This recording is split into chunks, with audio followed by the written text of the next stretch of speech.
All right, class. In this lesson, you will learn to identify end behaviors, horizontal and vertical asymptotes, and wholes of rational functions. So let's go ahead and get started with the first example. Okay, so here we have a function that is in blue, okay?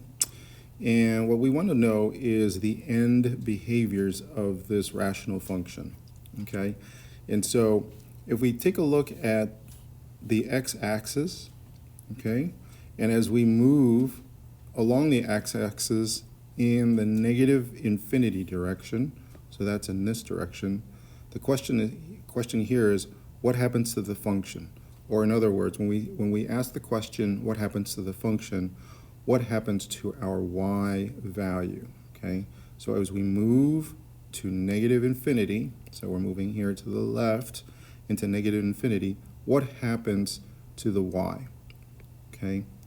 So if we're over here along the x here, my y is up here, and as we move to the left, we see that my y moves down. And as we continue into infinity, this continues to move down and down. And if we go all the way to the left, we see that it approaches the x-axis, okay?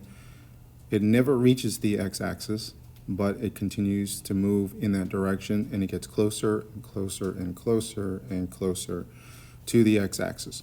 So we say that as x moves into negative infinity, so in this direction to the left, the y value of this function continues to move down towards the x-axis.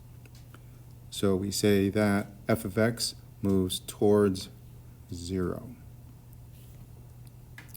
Okay, now moving in the opposite direction, as x moves into positive infinity, so now we're moving in this direction, okay? As we continue to move to the right or into positive infinity, we want to know what happens to the function. Well, the function continues to increase, increase, increase, and as we continue to move into the positive territory, this function moves into positive infinity, okay? And so that's the notation for positive infinity. So let's go ahead and move on to the next example. Here we have another function that's in this direction here. So let's take a look at what happens with the end behaviors. As x moves into negative infinity, okay, so as we move into the negative infinity territory along the x-axis, what happens to the function? Well, it increases, right? We see that here, it increases and increases. And if we go all the way into the negative infinity territory, this is going to go all the way up into the positive infinity territory. And so what we would say is, as x moves into negative infinity, the function moves into positive infinity. Now let's look at what happens when x moves into positive infinity territory. So as we move to positive infinity, we see that this function comes down and approaches the x-axis. And so we say that the y value, or the function, moves closer and closer to 0, okay? So we will make a notation of 0 here. So when we look at end behaviors of rational function, all we need to do is move along the x-axis and say what happens to the function when it goes to negative infinity, and we look at the behavior of the function, and then we also move in the opposite direction or into positive infinity, and we take a look at what happens to the function, or f of x in that case. Okay? All right, so let's move on to the next aspect, which is the vertical asymptotes and wholes. Okay, how do we identify vertical asymptotes and wholes? Well, we have this function, f of x is equal to x squared plus 4x plus 4 divided by x squared plus 5x plus 6. Okay, first thing we want to do is factor both the numerator and the denominator so we can see what is going on here. okay? So if we were to factor this, we see that the numerator factors into x plus 2 times x plus 2. All right, and then the denominator here, we should recognize that this factors into x plus 2 and x plus 3. Okay, now let's take a look at what we have here. We have an x plus 2 and an x plus 2 in both the numerator and the denominator. When we have this scenario, we typically would want to cancel these out and simplify it and say the function simplifies to x plus 2 over x plus 3. Okay? In those cases when we're canceling those out, that would also signify that there is a hole in the graph. Okay? So in other words, there's an x value where a y does not exist. So that x value would be x plus 2. Let me go ahead and write that down. X plus 2, we would set x plus 2 equal to 0 and solve for x. And when we do, we see that x is equal to negative 2. Okay? So we would say that there's a hole at x equal negative 2. Okay? So the way to identify the hole is when you have this canceling scenario. In the numerator, in the denominator, when the expression is the same in the numerator as it is in the denominator and you're able to cancel it out, that x value, when it's set to equal to 0, that becomes your hole. Okay? Now, to identify the vertical asymptote, it's whatever in the denominator is set to 0. So here we're going to set x plus 3 equal to 0. When we solve for x, we see that x is equal to negative 3. And so we would say that there is a vertical asymptote at x equal to negative 3. Okay, so this helps us to understand the behavior of this rational function when we go ahead and graph it. And so we know that as x approaches negative 3 on a graph, on the graph, the function will approach x is equal to negative 3 because it tells us that there's an asymptote here. Okay? Okay, let's move on to the next example. Actually, this is the same example. So this is a picture of this function, x squared plus 4x plus 4 and x squared plus 5x plus 6. So if you were to graph that, we would get this picture over here. And as you see, we have this dotted vertical line at x equals negative 3. Okay?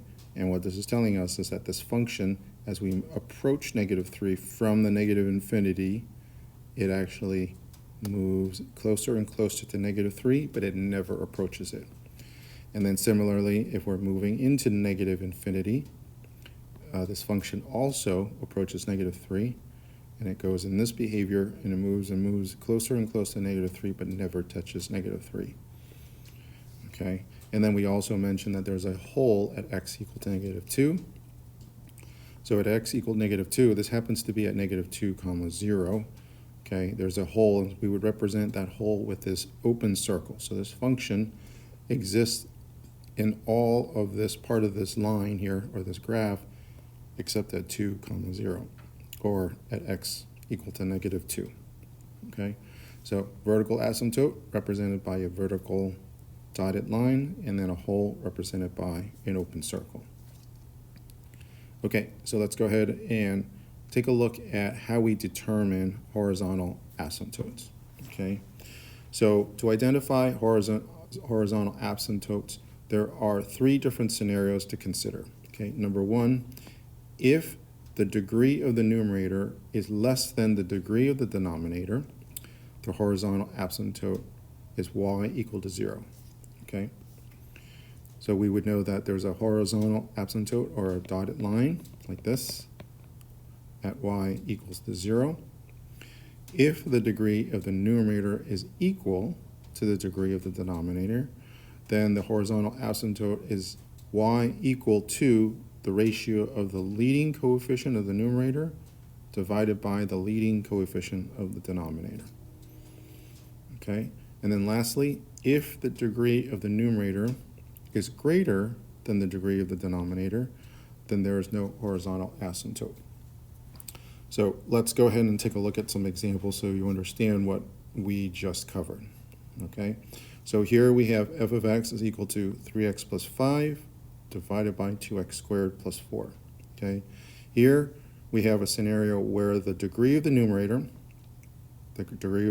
is 1, and the degree of the denominator is 2. And so we have this scenario here, where the degree of the numerator is less than the degree of the denominator. When you have this scenario, this tells me that my horizontal asymptote is y equal to 0. Y equal to 0. Okay, horizontal asymptote. So for this example, y is equal to 0. Okay, in this next example, we have f of x is equal to 4x squared plus 3x divided by 2x squared plus 5. Okay, the degree of the numerator here is 2. The degree of the denominator is also 2. They are equal. And what does it say here? If the degree of the numerator is equal to the degree of the denominator, then the horizontal asymptote is equal to the leading coefficient of the numerator divided by the leading coefficient in the denominator. Okay, so my horizontal asymptote is going to be equal to, what is the leading coefficient of the numerator? It is 4. So that is going to be 4 divided by the leading coefficient of the denominator, which is 2. And that gives us 2. So there's a horizontal asymptote at y equals 2. Okay. Here's a third example. We have the following function. F of x is equal to x cubed plus 2x divided by x squared plus 3. The coefficient, the exponent or the degree of the numerator is 3, and we have the degree of the denominator is 2, and so we have the numerator greater than the denominator, and so we have this third scenario. So if it is greater than, then there is no horizontal asymptote, okay? So no horizontal asymptote. Okay, so let's go ahead and review. If the degree in the numerator is less than the degree of the denominator, and we're talking about the largest degree of the polynomial function, or the polynomial expression, then our horizontal asymptote is y equal to 0. Okay, so when it's less than up here than the denominator, y is equal to 0.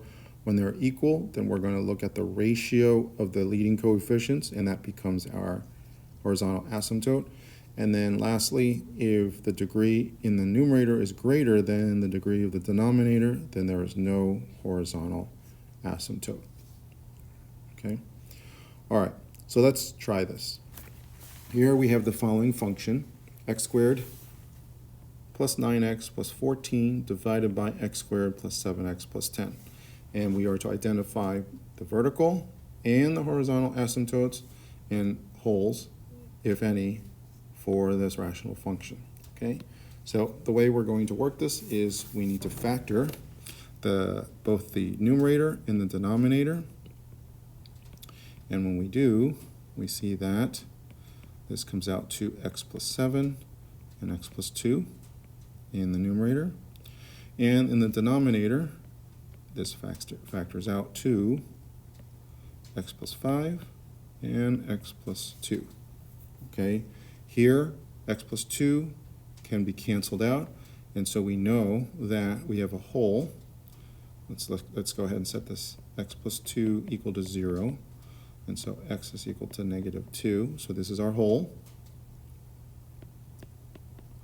Hole at x equal to -2. Okay, now let's take a look at our vertical asymptote. we're going to set x plus 5 equal to 0, okay, because we can't have a 0 in the denominator, and that'll give us our vertical asymptote.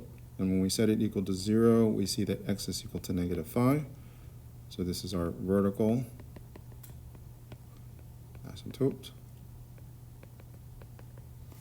Okay, and then to determine a horizontal asymptote, we see that our degree of the numerator is equal to the degree of the denominator. Okay, so when they're the same, we're going to find the ratio of the leading coefficient for both the numerator and denominator. Okay, so our y is going to be equal to 1 over 1. Where did I get that? My leading coefficient here is 1 in the numerator, and my leading coefficient is also 1 in the denominator. And so we know that we have a horizontal asymptote at y equal to 1. Okay, horizontal asymptote. And that is it. It's fairly straightforward. Okay, the hardest part is just understanding the rules.